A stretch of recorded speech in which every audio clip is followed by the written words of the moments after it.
The story you are about to hear is true. Only the names have been changed. Only the names have been changed.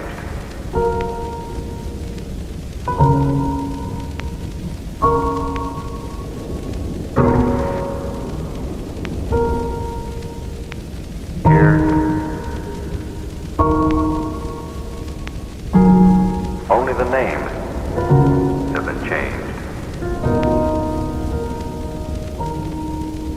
The story you are about to hear is true. Only the names have been changed.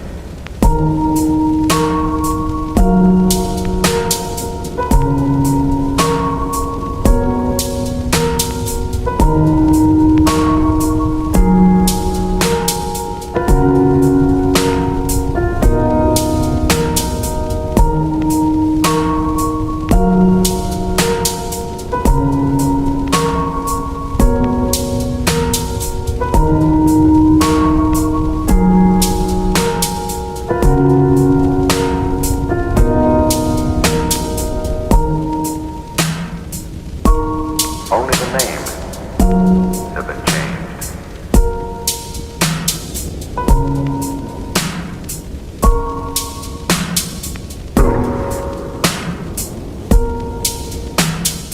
Here, only the names have been changed. The story you are about to hear is true. Only the names have been changed. Only the names have been changed.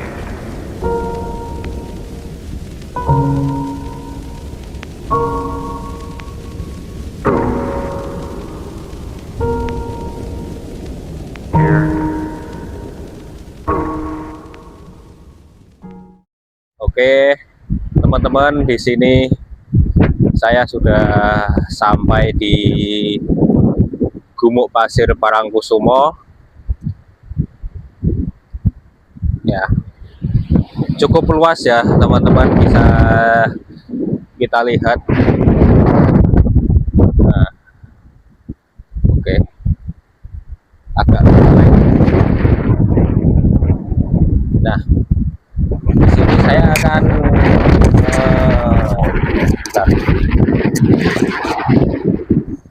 saya akan menjelaskan ya bagaimana sejarah awal mula terciptanya Gumuk Pasir ini itu bagaimana. Nah, dari sumber yang saya baca itu dulunya itu Gumuk Pasir merupakan pasir biasa yang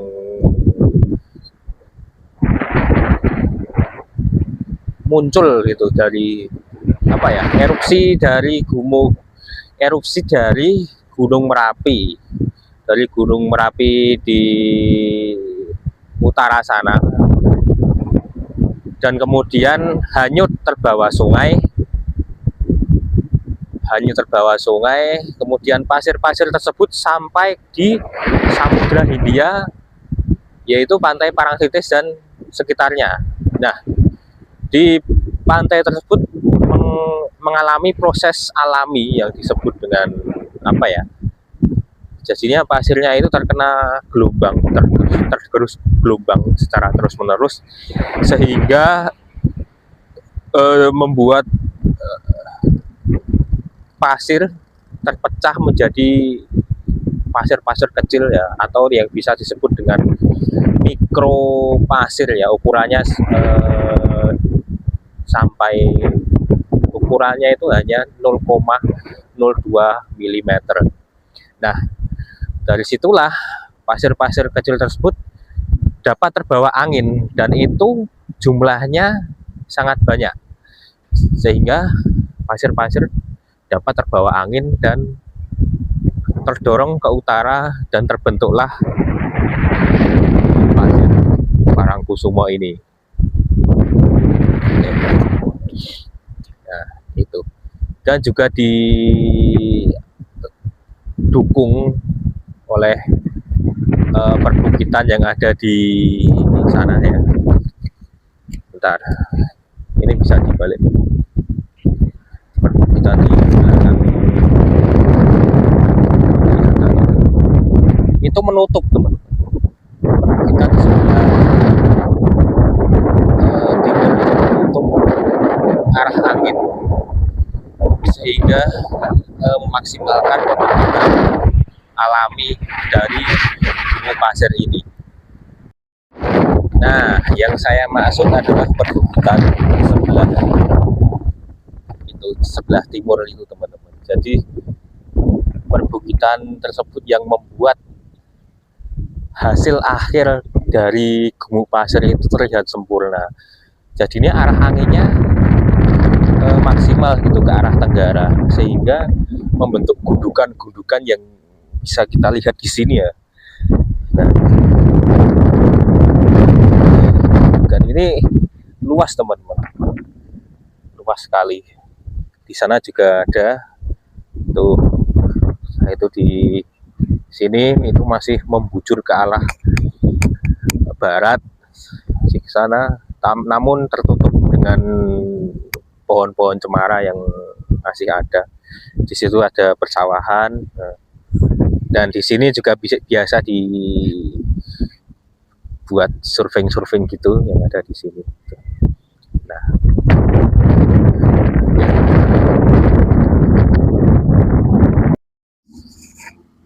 oke, di sini saya sedang beristirahat ya, tapi ternyata ada itu jeep-jeep yang datang dari arah selatan, dan ini merupakan salah satu wahana juga yang disediakan di kawasan gumuk pasir ini yang istilahnya menjadi ikoniknya ya, dengan menaiki jeep ya. Teman-teman juga bisa menaiki jeep tersebut ya, dengan harga yang ya mungkin bisa ditanyakan terlebih dahulu ke kawasan jeep Parangkusumo di Gumuk Pasir ini. Nanti setelah kalian sampai di sini, kalian bisa tanya-tanya kepada supir-supirnya. Dan ini terlihat bagaimana wisatawan sedang berfoto. Nah, jadi rutenya lewat sini, terus ke sana ya. Dari sana tergantung kalian bayar berapa. Itu lebih detailnya bisa ditanyakan langsung saja. Kita tahu sekarang Gumuk Pasir ini ditetapkan sebagai kawasan geopark Jogja atau geoheritage ya, atau warisan budaya, warisan geologi, yaitu dengan nama geoheritage.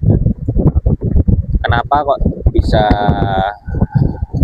ditetapkan sebagai warisan geologi? Itu karena kawasan ini menjadi bukti sejarah pembentukan Pulau Jawa gitu. Jadi dulunya ini memang Pulau Jawa terbentuk menjadi 4 periode ya, terbentuk melalui 4 periode. Periode yang pertama itu ada periode Samudra Purba, kemudian periode yang kedua ada periode Gunung Api Purba, kemudian yang ketiga Samudra Jaya, periode Samudra Jaya, yang keempat hingga sampai saat ini itu adalah periode Gunung Api Seba. Di periode Samudra Purba itu terjadi sekitar berapa ya, 36 sampai 60 juta tahun yang lalu. Dan di periode tersebut memang sedang tahap pertama pembentukan sedimen pertama ya, bagaimana di periode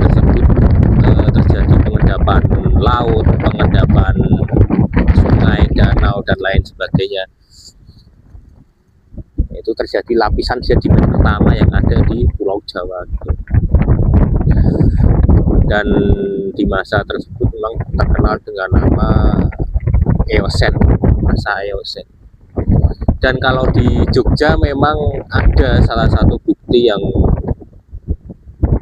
terlihat atau bisa membuktikan itu terjadi di zaman Eosen, itu memang karena adanya situs batu gamping yang ada di Sleman, yang bagaimana diteliti oleh Badan Geologi, kemudian ditemukanlah hewan atau apa yang namanya amonit gitu, limonit atau apa itu, dan itu hanya ada di zaman Eosen atau zaman Samudra Purwa tadi. Kemudian yang zaman gunung api purba, pada periode gunung api purba ini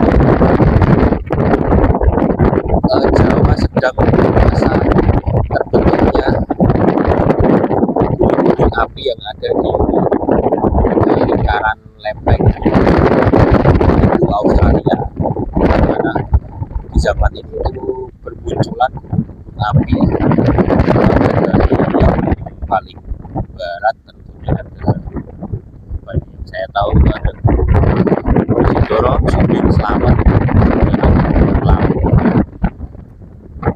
dan Arjuno, Melirang, dan sampai seterusnya. Dan memang di situ terletak cincin api ya yang ada di Pulau Jawa ini, dan kemudian membentuk kawasan gunung api purba. Nah, di kawasan ini juga di zaman ini juga dibuktikan dengan adanya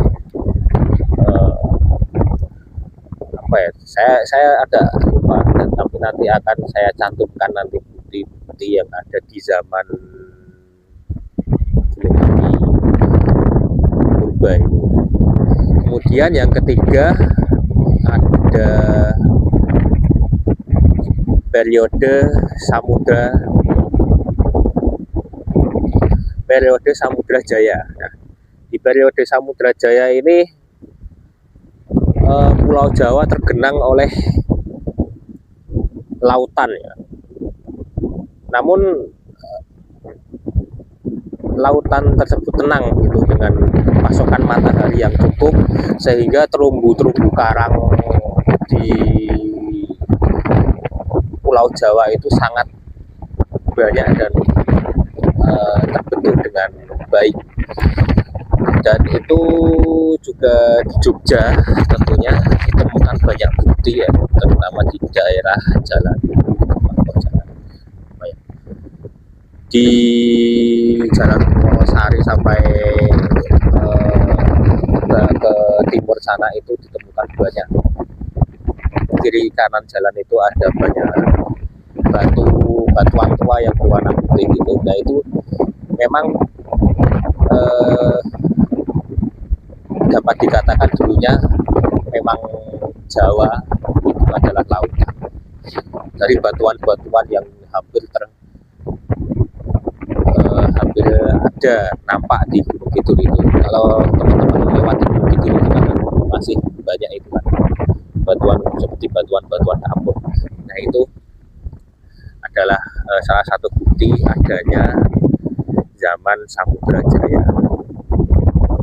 Kemudian yang terakhir itu zaman gunung api Seba atau Gunung Merapi tua, yang saat ini masih kita bisa lihat ya di Gunung Merapi yang ada di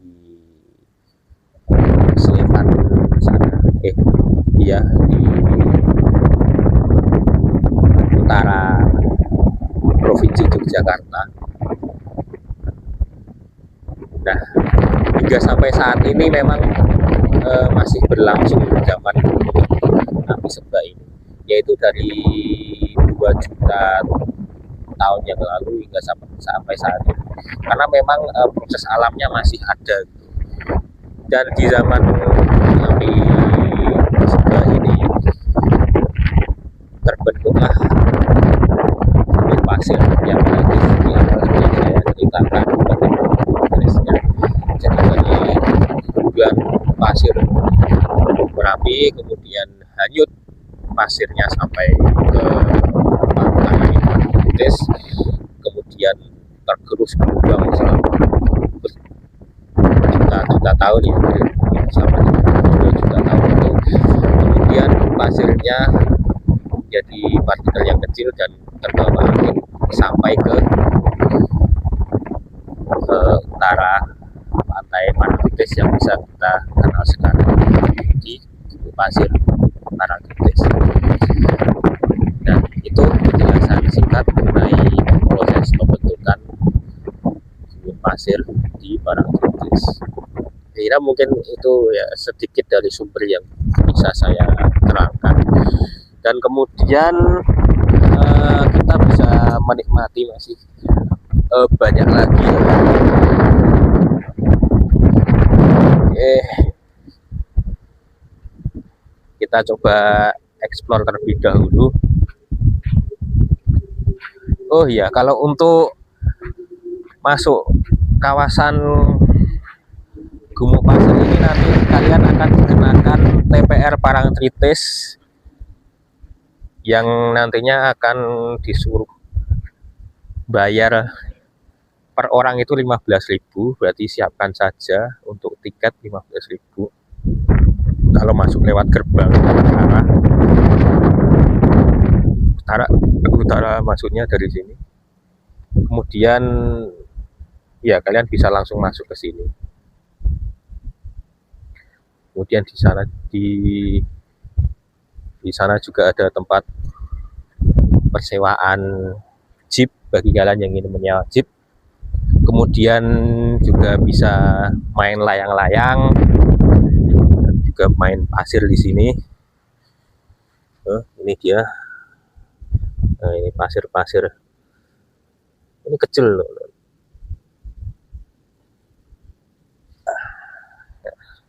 Oke, kita balikkan dulu kameranya. Nah, ini.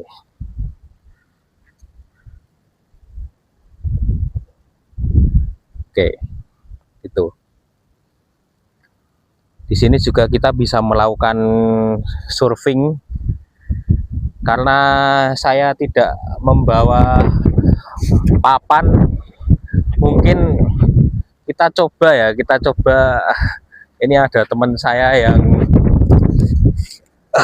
di sini, kita bisa ajak buat coba surfing. Mas, kalau kita surfing di Gumuk Pasir ini bisa nggak ya Mas? Aman ya? Nah. Tapi kok nggak ada papannya? Oh, tapi kalau mau surfing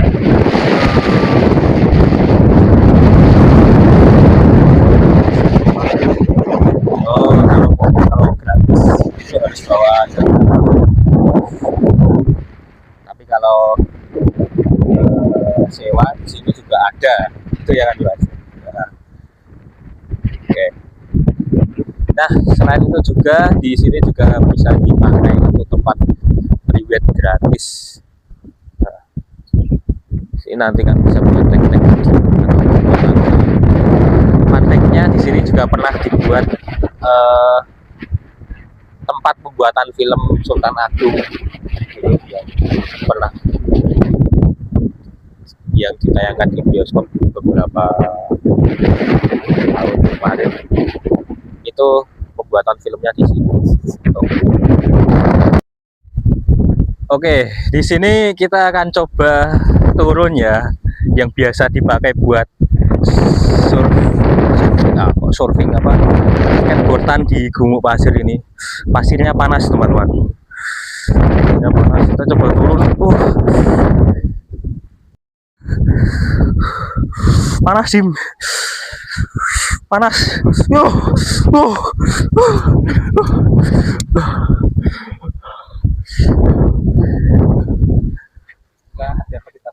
Ah, nah itu dia, cukup tinggi ya teman-teman. Nah, pasir-pasir inilah yang biasa disebut dengan gumuk pasir. Nah, ini sangat banyak sekali di sini, dan dimohon untuk jangan diambil ya, karena ini tuh dapat mencegah abrasi pantai, erosi, dan kemudian juga jikalau terjadi tsunami, pasir-pasir inilah yang akan menjadi tameng utama mencegah air tersebut sampai ke pemukiman warga yang ada di utaranya, termasuk desa Parangtritis. Jadi ya itulah teman-teman, kita harus jaga kawasan alam kita sekitar sehingga gumuk pasir akan tetap selalu ada dan tetap terjaga. Oke, jadi itu tadi ya teman-teman, penjelasan singkat mengenai awal mula gumuk pasir, terciptanya gumuk pasir yang kemudian sekarang menjadi kawasan wisata, kawasan warisan geologi atau bisa disebut dengan geopark. Ya.